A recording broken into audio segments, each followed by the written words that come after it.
out so gracefully, don't I? It's kind of almost like butt first. Welcome to being a little person on a big chair. You know, waiters always send me to the high tops. My wife and I are shorter than me. Hi, how does this look? Hi. Not the wrong place, power more. No, you're good. Oh, that's good. How's everybody doing tonight? Woo! It's nice. It's a Sunday afternoon greeting. Let's go for a second time though, shall we? How is everybody doing tonight? Excellent. Thank you folks for being out here. My name is Leonardo. I'm one of the board members of the Frida Cinema. I love coming out for special events to make sure they run smoothly and to see all of your beautiful faces out here to support us. Today we have something very special for you. How many people have not seen Return of the Jedi until today though? That's the one person. Okay, good. Oh no, two. Okay, we have two. Good. And then did you like it? Did you think it was good? Are you okay? Do you have any notes? I'll send them to Lucas right away. Okay. All right. So I'm gonna get off the stage and say thank you again, folks, for being here. I'm gonna leave you in the hands with Stephen Costantino and Kevin Williams. Thompson. Thompson. That's what I said. I don't know who Kevin Williams is. Thompson. You're gonna know them as one of our stunt Ewoks. One of the stunt Ewok. And then Stephen Constantino, you're going to recognize him as one of the Gamorrean guards. And then I'm going to leave it for you guys. Thank you guys for coming out here. We appreciate you.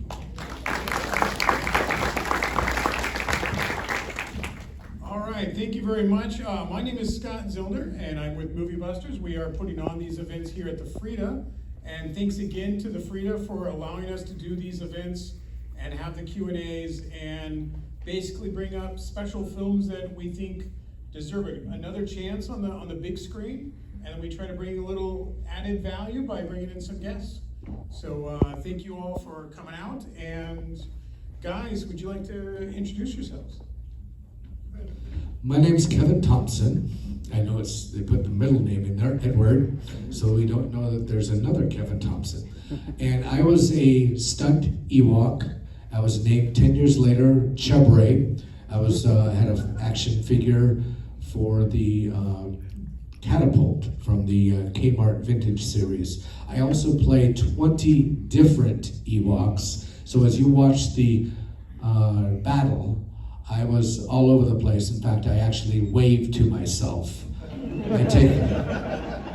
I wave, and then the Ewok pulls the rope, and the ATST slips on the logs. I'm both guys.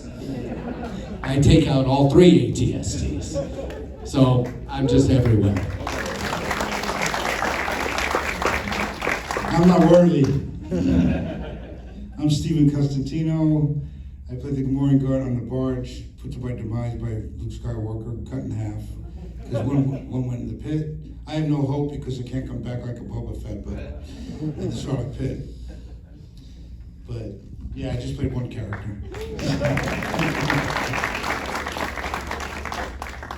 So watching it again on the screen is always an experience that a lot of people may have never even seen it on the big screen and only home video. Yeah. So when you do get a chance to see Star Wars out in a theater with an audience, generally it's an audience that's seen it multiple times, so everybody's high on the experience that you get to have with the show, but you also get to pick out lots of tiny little bits that maybe you didn't see on your home TV that you do get to see on a big screen.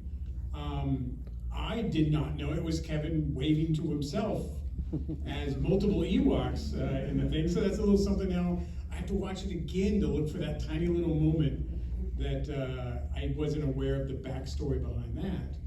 But watching it on the big screen, what do you get out of seeing your performance from, when was it filmed? It was filmed in 82? 82, our scenes were done during like May and June.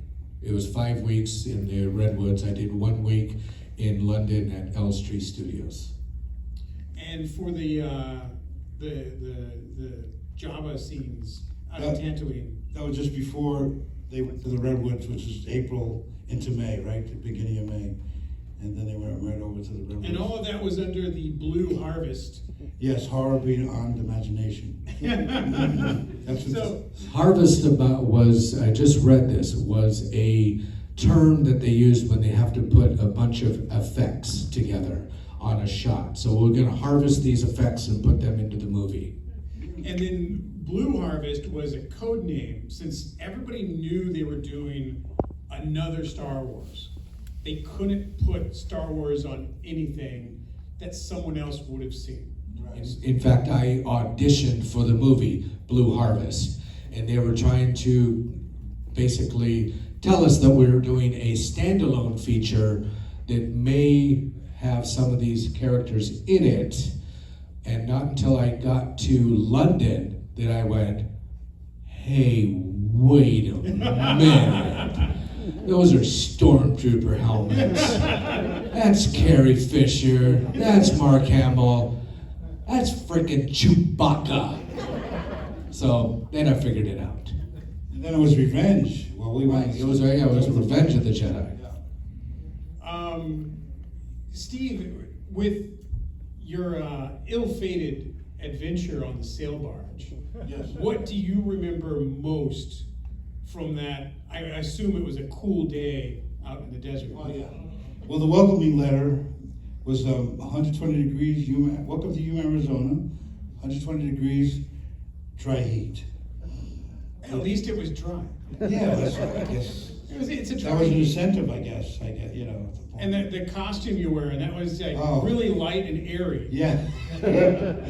No, latex is funny because I didn't take it off much. We had 2 hands, feet, and the top, and the mask, and the bottom. But if I had to go to the bathroom or something, I had to take the top off, and I was like Humpty Dumpty. They had to hold me up because I was bottom heavy. You know, and it's pretty archaic. Do you Because have a PA just for that to assist? yes, absolutely. A lot of minions go running around. And then they put a blow dryer in my mouth to cool me down a little bit. You look like one of those adult dolls. Kevin, what about your myriad of costumes? Well, as you watch the movie, you notice that there's one Ewok with a white patch over one eye. Then you see him all over the place, and they started realizing, we've got to change him up. So I wore 20 different characters. I was in 38 scenes. So when you first see me, I swing into the village, do that long swing into it. An executive who was a PA at the time almost got me killed at that time because it was right before the twilight of nighttime. They wanted to try and get this shot done, and we had Ewoks walking, which is really tough with actual people carrying them, and I'm waiting for them to hit their mark so that I can go flying over a myriad of dead trees that look like arms reaching up to come and grab me. And so I had to reach out there. As I reached that, I then touched my feet down like a bird, like a flip book. The bird, my feet touched down like I was landing into the village of that. There's another scene which is really fun. When the Ewoks swing in with Chewie, that's myself and another guy.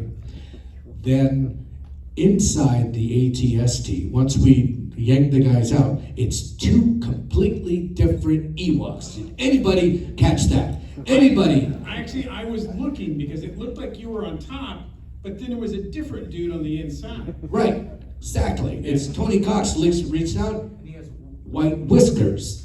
And I don't have any white whiskers in that scene. I'm a different Ewok, and I'm just brown. So it's like, but nobody catches that.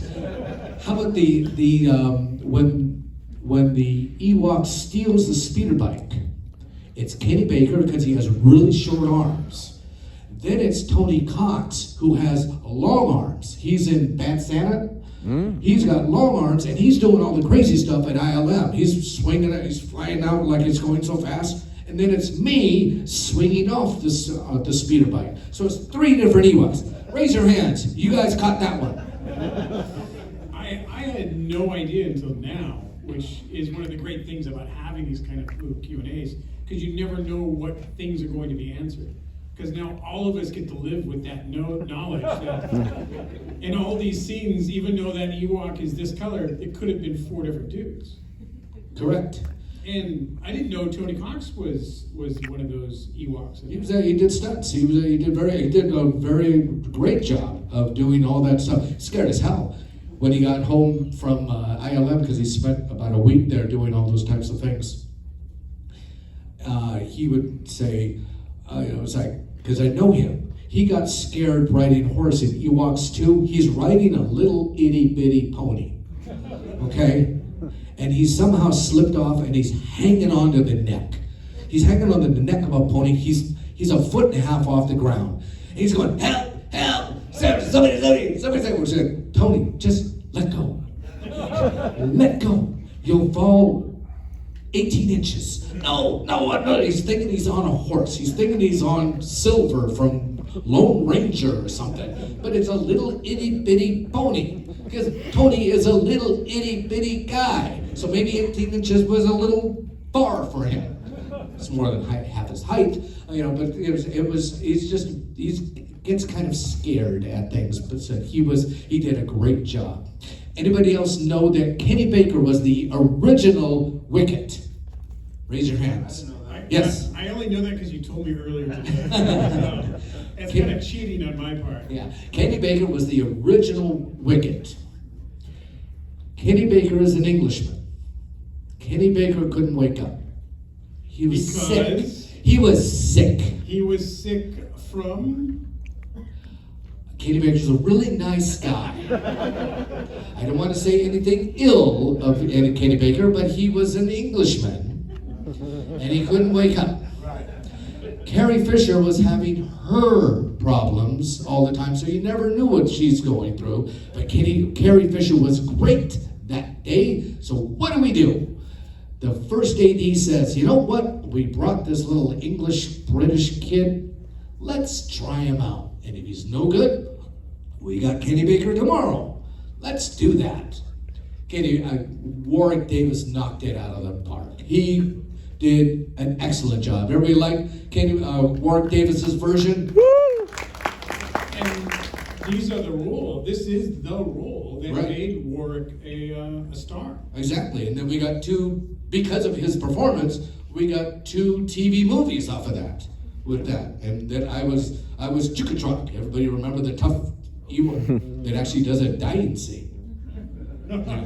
I do a dying scene in a freaking outfit. I also rode a horse in a freaking outfit. Try riding a horse in an Ewok outfit. Try just riding a horse. I think actually a lot of people would love to ride a horse in an Ewok outfit. That's like a good thing you can do. I know Burbank has horse tours. We have another business there. Hey, never thought of that. We could do that. Ewok hay rides. Ooh, we are called murder bears. I have a beautiful Kenny Baker story. Okay, go for it. Because he was just hysterical. I loved him in Time Bandits. And he said he bought David Prowse's Silver Cloud Rolls Royce from him. And he would go to England. And of course, in England, the driver's side's on the right. So he'd pull up to the fanciest 5-star hotels and he'd get out and hide behind the wheel. He had a big head, so he looked pretty normal size, right, driving up. And they would say, the Silver Cloud just pulled up, someone was in there, right? And he would hide around on the other side of the wheel. He was a prankster, obviously. I had no idea about that either. I'm learning so much. This Q&A, I do like come a lot more prepared with inside stories, and I'm learning more and more. Well, Kenny and his partner Jack Purvis had a little cantina act. Kenny played harmonica and drums, and Jack Purvis played trumpet. And so they would tour around all over the place. I think they both sang. And Kenny Baker would play harmonica every night at the restaurant where we were up in Smith River, up there where we stayed. And it was quite good. He liked to play, I can think of the tune when I go home. On the freeway. On the freeway. Oh, it was Mac the Knife. He would play Mac the Knife. Yeah. Stephen, you're actually kind of well known for being in a band with a famous sibling. Yes. Of Star Wars. Yes.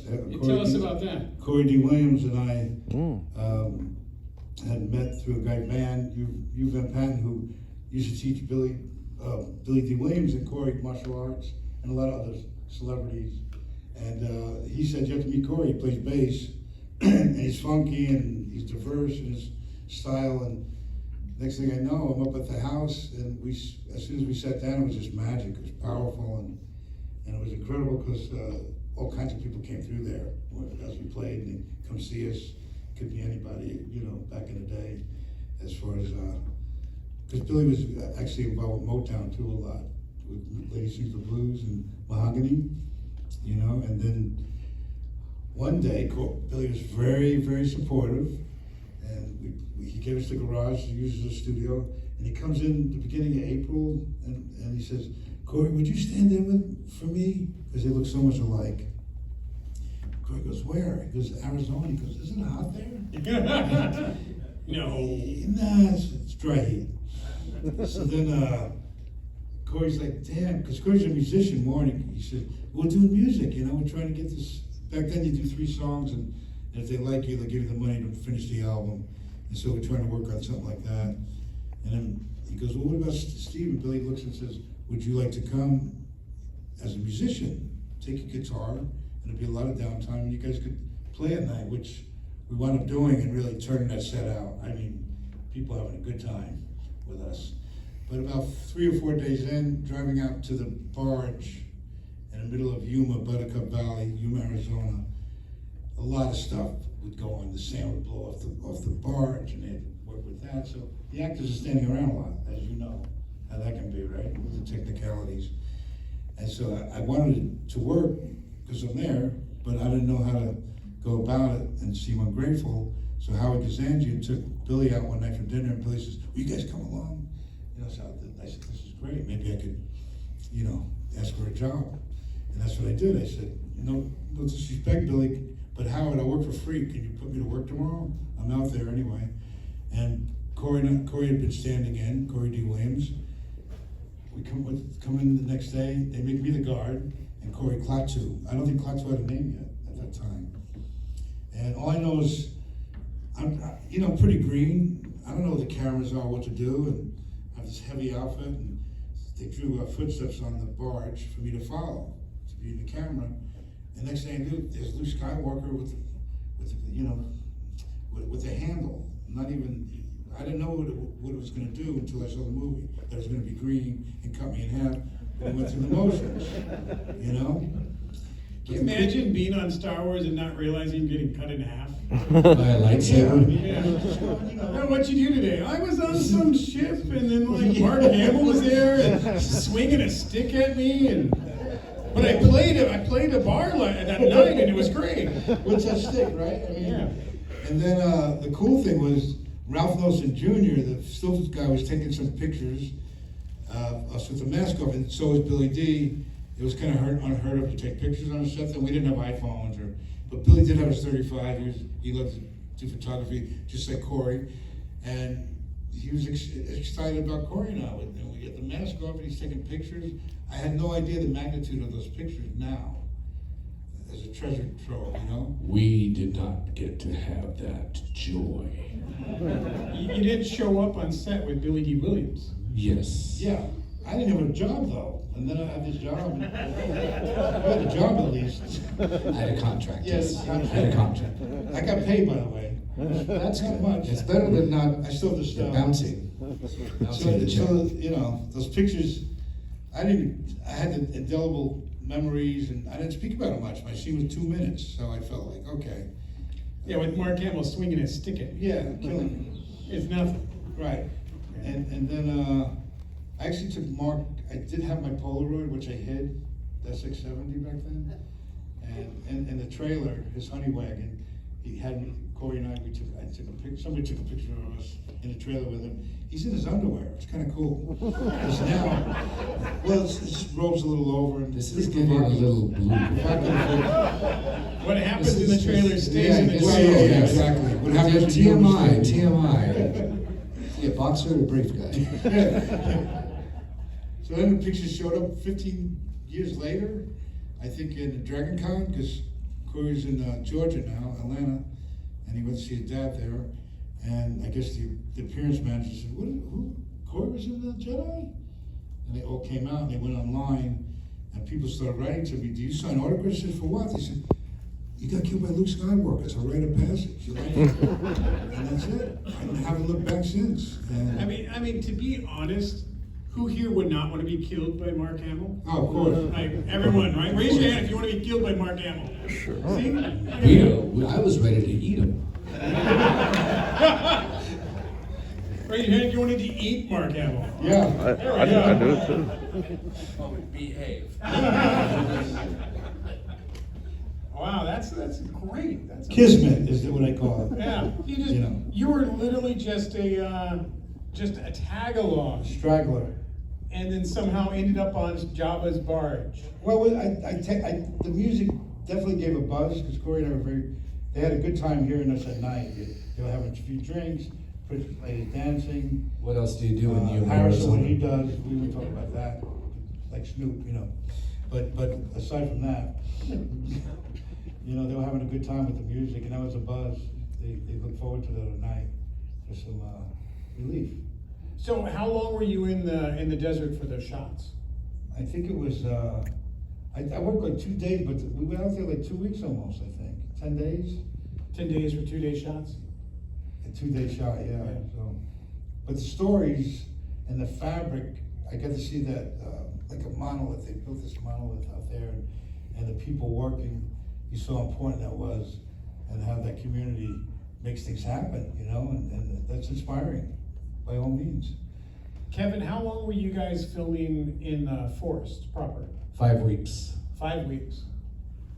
5 weeks up there, we did 1 week of training, and so part of that training, because a lot of these little people were everyday workers. They were bank tellers, they were salesmen, they were teachers, and so they had gotten a chance. We all knew each other. There was 2 sets of Ewoks. There was an American set of Ewoks with battle Ewoks, and then there was a set of Ewoks who were the village Ewoks. And those were the British Ewoks. They did bring a few, Kenny Baker, Jack Purvis, and Mike Edmonds, and Warwick Davis over to the United States. But most of the other Ewoks were all American. We had worked on a movie called Under the Rainbow, so we all knew each other. So when we started living together, we were in almost like cliques. There was a group that liked sewing or cards, or I was in a group that we played basketball. We were on a team called the Hollywood Shorties, and the manager of the motel put up a basketball hoop, and we would play, even though we were dog tired from working all day. We would play until the rest of the people would say, "Can you just go to bed?" We would play outside, just shooting each other. That was Tony Cox, Chris Romano, the late Michael Gilden, and myself. We would play for hours after we had 12 hours of working. But it was tough. The ferns were 6 feet high. They were called Furnus gigantus, and most of the little people were under 4 feet. So they had an inseam of like a raccoon. So just to try and get over a rock or something, you had a tough time. Or just getting into a dressing room, let alone the bathrooms were, a mile away, out of camera view. Oh, so you're a professional little person compared to the regular little people. Yeah, I was on contract. I was one of 5 little people who were on a stunt contract. So stunt contract, you were saying you were doing a lot of the stunts. So on that stuff, you were one of the stunt guys. Yes, I was supposed to be. There was 4 guys that went to England, and then of those 4, 2 of them, one got a stunt coordinating job, so he decided to leave, which is a promotion and a raise, and then the other guy got a dramatic movie in Italy, so he decided not to play an Ewok, but play a dramatic role in Italy.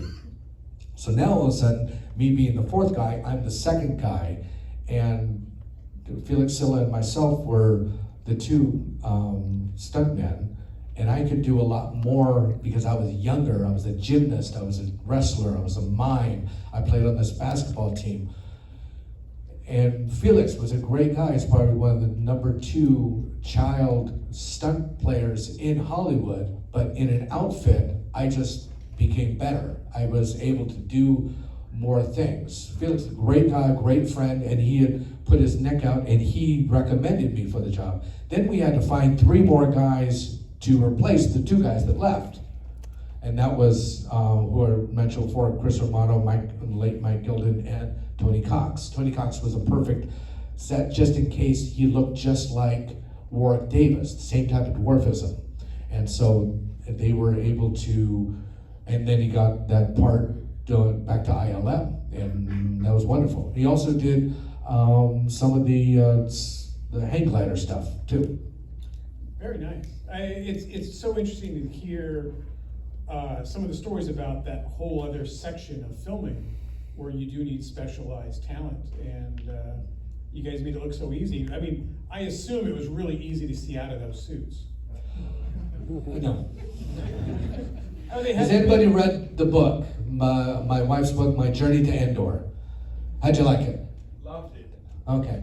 So much information. Yeah, our outfit was a 2-inch fat suit, which was on the body. Then I called it a pork chop for each leg. And then we put over a fur coat.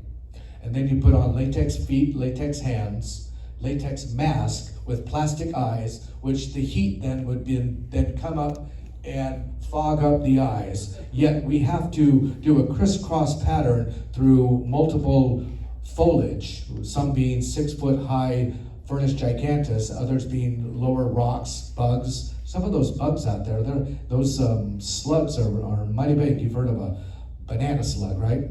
Well, try slipping on one of those on a log. And we have to run like we know the forest. We have to be so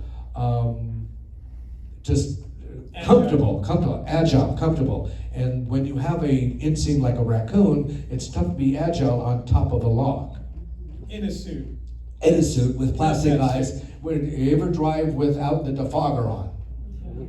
That's what we're doing. One thing I noticed watching Warwick is he kept sticking his tongue out of the suit. Yes, he did. Was that a purpose thing? That on was his a part? personal thing of his. Just- I think the director said, David Tomlin, who was the first AD in a lot of those scenes, liked to see him stick that tongue out. And so I never stuck my tongue out. I had teeth in front of mine that would be. So, okay, so in the Ewoks, you're the non-tongue. Right, exactly. I'm tongueless. Wow, that's great. We have to, unfortunately, kind of pretty short. We only have a couple minutes left. Is there anyone here that would like to give a question out, since we're up here on stage? We have these great talents here to talk. If you do have a question, you're gonna have to stand up because I have a light directly in my eye. I can't see it. Yeah, me too. I'm like, I can see you. I can see now. Yeah. Anybody have a question? No questions. You don't have anything. Right here. There we go. You're standing up. I can now see a How long body. did it usually take for you guys to get fully ready in costume? How long does it take you guys to get fully ready in costume? Steven?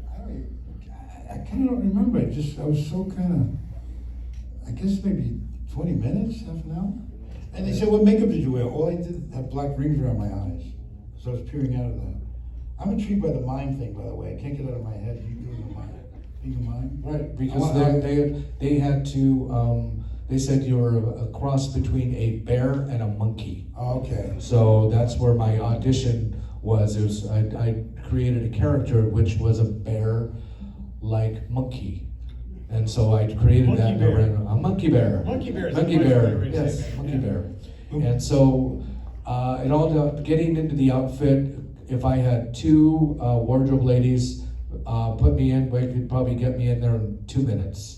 If I didn't want to get in it and it was hot, it would probably take me a half hour. Okay, have we got kids? We gotta get them off to school. All right. With latex? Latex? Well, no, that's the fat suit. We haven't even got to that part yet. Oh, okay. Yeah. And when the shoes are last. All right. So it all depends on. Oh, no, we got a stunt. First one in the outfit gets the stunt. Okay. Okay, I'm ready. You know, so but stunt work meant money. You know, the harder the stunt, the more dangerous the stunt, the more money you make. So were there tiers to your stunt bonus? Tiers, yes. Okay, great. If you had to do the stunt over twice or something, then you got that same check that they would have done it in one take, especially if it was not your fault. If the camera, oh, something happened with the camera, oh, we gotta fix the lighting over here. You know, then you get something on that. And then they started saying you would get X amount of dollars for, you did all this stuff for the day, I'm gonna give you X amount of dollars. So those of you that don't work in Hollywood, as you're doing a normal day shoot, you get a day rate for that shoot, whether Right. it takes 4 hours or 20 hours. Right. If you go over a certain amount of hours, you get different tiers, you get more and more bonuses. And your ultimate day is to hit golden time, get stunt bonuses and meal penalties. 16 hours, after 16 hours is golden time. So if you got there at 7 and you're still there at 10, you're on golden time. If you're in SAG though, right? If you're SAG, yes. You have to be Non-union does not Non-union get, doesn't non-union, you You're get, you get the SAG. check for, if you made $100 for the day, Right. you make $100 for the day. My best day ever as an extra, glorified extra, was we were literally 5 minutes from golden time, and I got meal penalties and stunt bonuses, and I was SAG for the day. So one single day paid what an entire month of background work paid. That was great. What movie was that? Superhero movie. And all my scenes were cut. I'm only in the DVD extras. Your best scenes are on the floor. I did. The great thing was I did get to see a screening of it. So my head, as big as a Volkswagen on the main screen, that did happen once. But yeah, those stunt bonuses, if they're tiered, that means that's good money on your side. Yeah, the guys going into the stunt pit, 3 of the British people broke their ankles or legs. They got hurt. Yeah, A lot of them. a lot of those guys, they would hit because they were going down there and you're going into the Yeah. mouth, Yeah. and then there's a 20 feet below that, and there's all Air- there's little airbag. There's a like talons or sticker things that you have Tentacles. tentacles, and then you have an air pad underneath that. And you have to make it in a hole. Right. Or you're gonna Exactly. bang around. Yeah. Or if you hit the side, anybody who hits the side was not supposed to hit the side. That's where they were breaking their legs or their ankles or their Right. shoulders, things like that. And then they didn't get to come up and fight the Ewoks. They were done. Wow. That's the thing about a stunt guy. A stunt guy will break an ankle and say, I'm fine. I'm fine. I can do it again. I can do it again. You're like, you see the bone hanging out. And then, I'm fine, okay. Are you sure? You don't need to, nope. I'm good. I can do it again. That's the toughness of a stunt guy. Yeah, the old stunt guys. Like I just did another film event here for Megaforce, which was directed by Hal Needham. Oh. And those of you that Who don't was know, the stunt guy? Hal Needham was the stunt guy of stunt guys, and he was Burt Reynolds' close friend. Oh, wow. Did all of his movies, directed his movies. So Smoking the Bandit, that's Hal Needham. Once a Time in Hollywood, Brad Pitt's character is Hal Needham, basically. That was that guy. And he was doing a stunt on a motorcycle, flipped it, broke a rib, got a concussion. They're like, well, you can't direct tomorrow, you're gonna be in the hospital. 6 a.m., he just limps back up onto the set. He's a stunt guy, he's not gonna stop. And especially old Hollywood stunt guys, Yeah.